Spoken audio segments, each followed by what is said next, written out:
Hey there. You ever wonder what it's like to race below the surface, digging deep like I do on the track? Let me tell you about something called borehole testing. It's like a pit stop for engineers, but instead of checking tires and fuel, they're checking the ground. So what exactly is borehole testing? Picture this.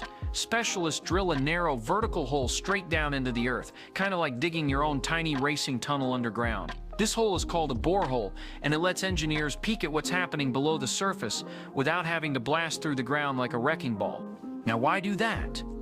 Well, you know how on the track. You gotta know if the surface is smooth and ready for racing.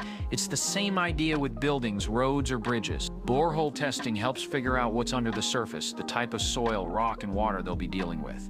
Is the ground stable enough? Will it hold up under pressure? It's about making sure there won't be any surprises once the real work starts. There are different kinds of borehole tests too. One might check how much water is lurking underground, because water can make soil weak, and nobody wants the ground to give out like a loose tire on the final lap. Another kind measures how strong the soil or rock is.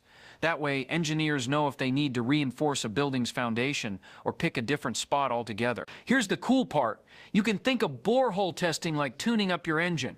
It's all about gathering info to make the whole race, whether it's a race for speed or the race to build something great, safer, stronger, and smarter.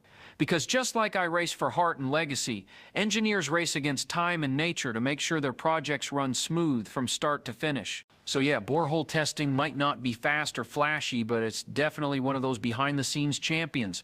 And remember, whether on the track or underground, knowing what you're working with is the first step to winning any race. Catch out.